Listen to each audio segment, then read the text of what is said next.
कार्यक्रम दमों के दमदार में एक बार फिर आपका स्वागत है।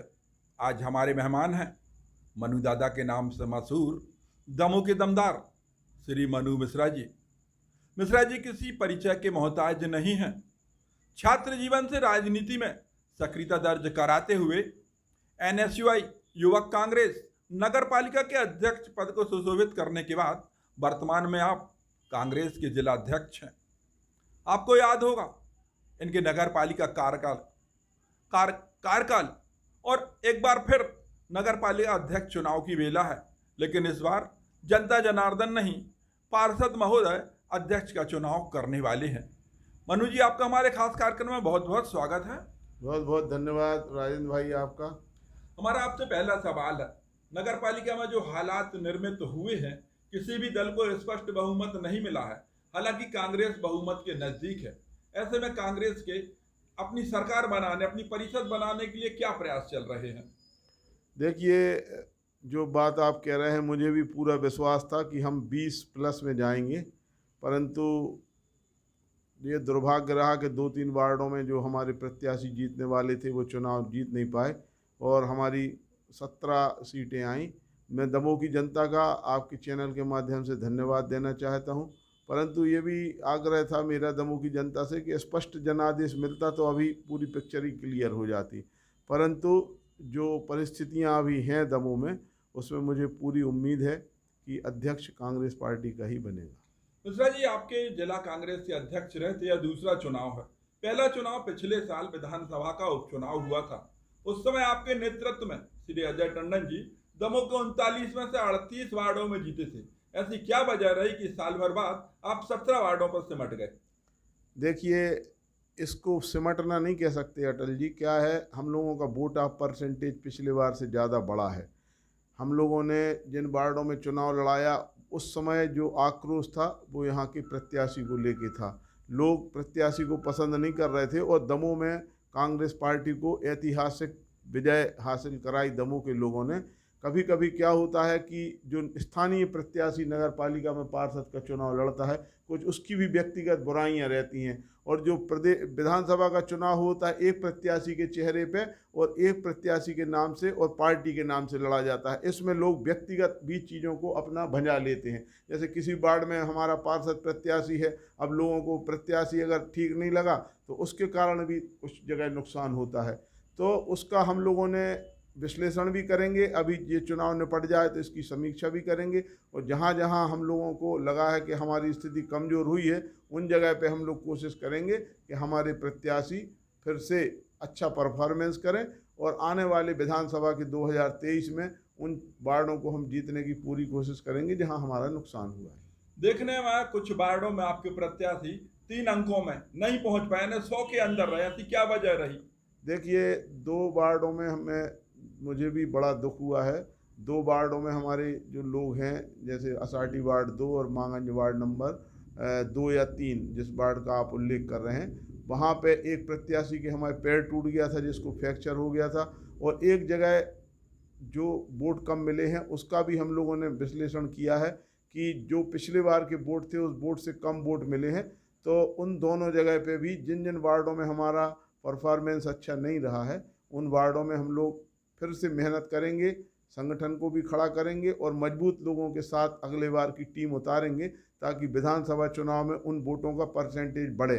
और आप देखेंगे अभी जब 23 में 2000 विधानसभा का चुनाव होगा तो जिन वार्डों में हमें वोट कम मिली है वहाँ हमें वोट निश्चित रूप से ज़्यादा मिलेगी। इस बार के नगर पालिका चुनाव में टीम सिद्धार्थ मलैया भी मैदान में थी। जोर शोर के साथ दावा किया जा रहा था कि भाजपा की वोट काटेगी और कांग्रेस को अपनी जीत और भी आसान लग रही थी, लेकिन ऐसा नहीं हुआ।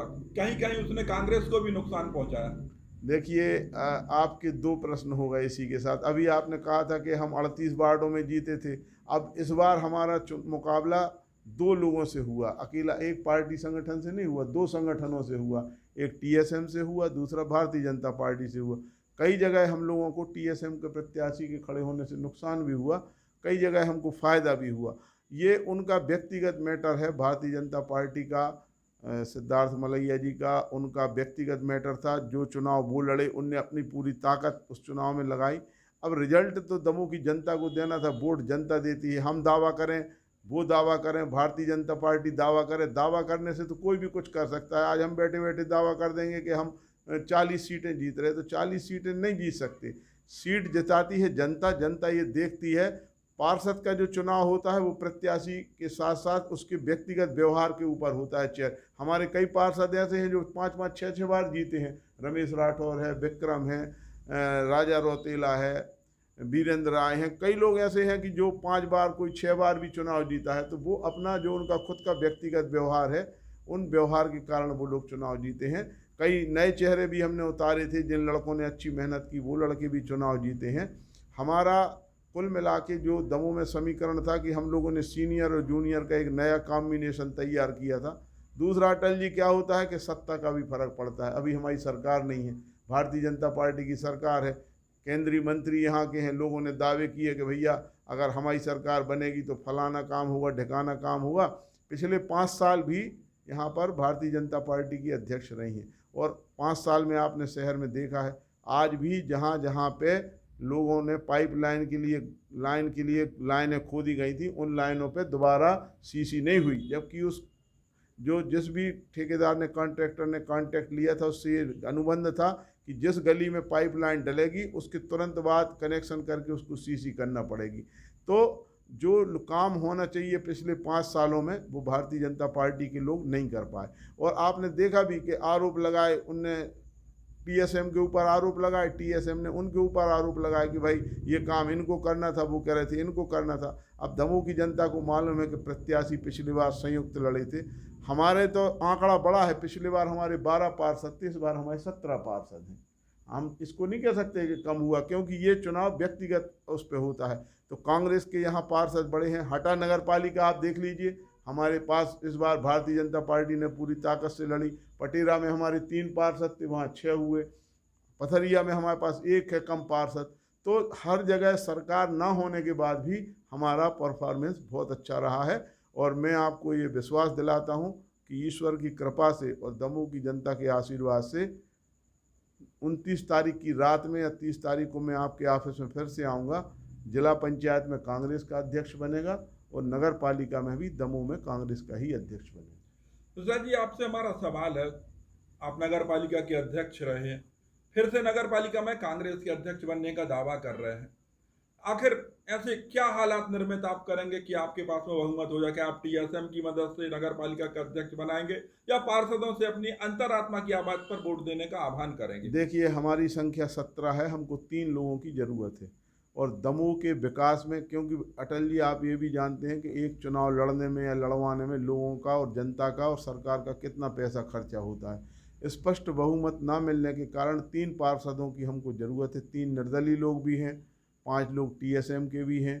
हम प्रयास ये करेंगे कि दमोह शहर के विकास में और जिन मुद्दों पे लोगों ने चुनाव लड़ा है, चाहे वो निर्दलीय जीते हों चाहे कोई अन्य दलों से जीते हों, अगर वो आदमी हम लोगों को इस बात पर समर्थन देंगे कि भाई आप पार्टी के लिए, हम आपकी पार्टी के नेतृत्व में, कांग्रेस के नेतृत्व में दमोह शहर के विकास में हम सहभागी बनेंगे, तो ऐसे अन्य लोगों से भी हम बात करेंगे। और दमोह शहर के अंदर हमको ये पूर्ण विश्वास है कि अध्यक्ष आखिरी में कांग्रेस पार्टी से आपके कार्यकाल में बहुत कार्य हुए। 2010 में आपको नगर पालिका का अध्यक्ष यानी प्रथम नागरिक चुना गया था। आपके कार्यकाल के दौरान जो हालात दमोह के बस स्टैंड के थे आज भी हैं। दमोह के पुराना तालाब के जो हालात थे आज भी हैं। कैदों की, दीवान जी की तलैया के जो हालात थे आज भी हैं। आज यदि आप पुनः सत्ता में आते हैं नगर पालिका की, तो आपकी प्राथमिकता दीवान जी की तलैया, पुराना तालाब, वो बस स्टैंड को लेकर क्या रहेगी? देखिए, मैंने दीवान जी की तलैया को एक बार पूरा चोई से मुक्त करा के सफाई भी कराई थी। उस तालाब को पूरा हम लोगों ने साफ कराया था। पुराना तालाब के लिए एक योजना आई थी जिसमें राशि भी आई थी, परंतु उसका थोड़ा सा काम हुआ और वो काम रोक दिया गया। उस समय वो काम पूरा नहीं हो पाया।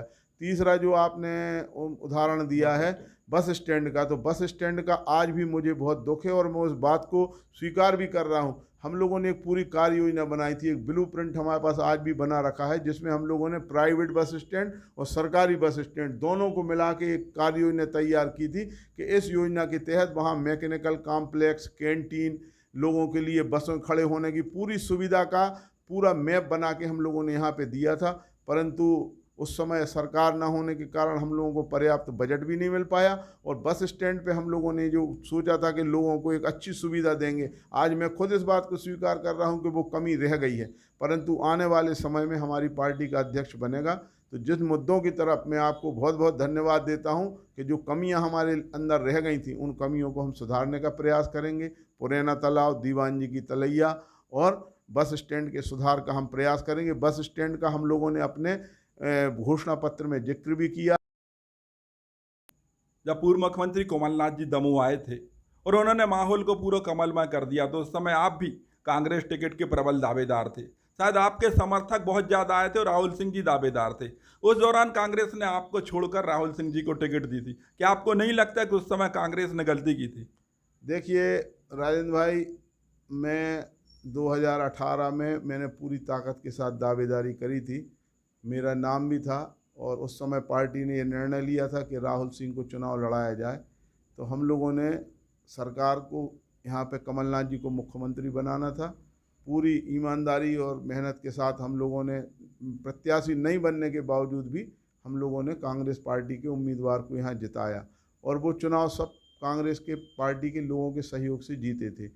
चुनाव जीते, उसके बाद सरकार भी बनी। कुछ कारणों से हमारी सरकार नहीं चल पाई, परंतु मैं 1984 से कांग्रेस का एक समर्पित कार्यकर्ता हूँ।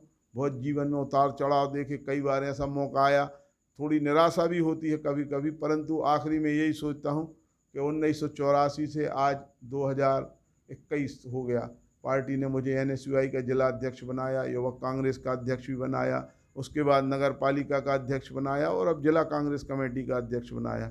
इतना सब मिलने के बाद हो सकता कभी कभी भाग्य काम नहीं करता है, तो आगे जो ईश्वर को मंजूर होगा, परंतु पार्टी के प्रति समर्पण और दमोह के लोगों का आशीर्वाद, स्नेह ये बना रहे। पद तो आते जाते रहते हैं, जो हमारे बड़े बाबा कुंडलपुर के बैठे हैं और देव जागेश्वरनाथ बैठे हैं, उनके पद भर मिलते रहे, बाकी तो सब अपने आप मिल जाता है। कोई अपने विधायक पद का दावेदार उम्मीदवार तो देख लिया है, लेकिन अनेक वर्षों से लगातार देखा जा रहा, 90 के दशक से, डाल्टन जी के बाद से कांग्रेस अपना सांसद का प्रतिनिधि नहीं देख पाई। आपकी वरिष्ठ अनुभव को लेके यदि पार्टी आपको सांसद पद का प्रत्याशी घोषित करती है तो आप क्या करेंगे? देखिए अटल जी, अभी मैं उस लायक अपने आप को नहीं मानता कि मैं इतनी बड़ी जगह जाऊंगा। मुझे तो संगठन का काम सौंपने की जवाबदारी सौंपी गई है, और मेरा ये प्रयास रहेगा, क्योंकि मैं ईश्वर से ये प्रार्थना करता हूँ, भोलेनाथ जी से, जैसे मैंने नगर पालिका के चुनाव के पहले भी करी थी और विधानसभा के, कि एक बार आप जो 5-6 तारीख को सब चुनाव निपट जाएं, नगर पालिका के, पंचायत के, जिला पंचायत के, तो एक बार आप हमें फिर से बुलाएं चाय पीने और अपने ऑफिस में। और मैं आपको एक दावा आज फिर से कर रहा हूं कि जिला पंचायत अध्यक्ष और नगर पालिका अध्यक्ष कांग्रेस पार्टी का ही बनेगा, और हम लोग पूरा प्रयास करेंगे कि दमोह की जनता का आशीर्वाद, स्नेह सदैव हम लोगों के ऊपर बना रहे, क्योंकि सबसे बड़ी आज ना राजा, ना महाराजा, ना कोई है, जिसके साथ जनता है, पब्लिक का स्नेह है, वही राजा है आज के समय में। और मैं चाहता हूं कि पद मिले चाहे ना मिले, लोगों का स्नेह मिलता रहे। अगर भाग्य में होगा, पार्टी कभी कोई अवसर देगी तो वो सिरोधार्य होगा, नहीं देगा पार्टी तो भी हम लोग पार्टी के साथ समर्पित रहेंगे और कांग्रेस के लिए ही काम करेंगे। बहुत बहुत धन्यवाद मनु जी। दमोह की नगर पालिका की राजनीति आज फिर उसी दौराहे पर खड़ी है जहां 27 साल पहले खड़ी थी। हम दमोह के लोगों को याद दिला दें, 1996 में कुछ ऐसे ही हालात दमोह नगर पालिका चुनाव के बाद बने थे। उस समय भी पार्षद नगर पालिका के अध्यक्ष का चुनाव करते थे। कांग्रेस उस समय 2 भागों में विभाजित थी। उस समय की मूल कांग्रेस के जिलाध्यक्ष श्री रतन चंद जी जैन थे और तिवारी कांग्रेस के अध्यक्ष वर्तमान कांग्रेस विधायक अजय टंडन जी थे। उस समय तिवारी कांग्रेस से पार्षदों और भारतीय जनता पार्टी के पार्षदों ने मिलकर नगर पालिका में अपनी सरकार बनाई थी। नगर पालिका के अध्यक्ष तेजीराम जी रोहित बने थे और उपाध्यक्ष कमला राय। 27 साल बाद कामोबस ऐसी कुछ स्थिति बनती नजर आ रही है। फर्क सिर्फ इतना है कि इस बार तिवारी कांग्रेस की जगह बीजेपी का दूसरा हिस्सा यानी बीजेपी की बी टीम सिद्धार्थ मलैया है और यहाँ कांग्रेस है जिसके विधायक श्री अजय टंडन जी हैं। बहुत बहुत धन्यवाद मनु भाई आपके हमारे इस कार्यक्रम में शामिल होने के लिए।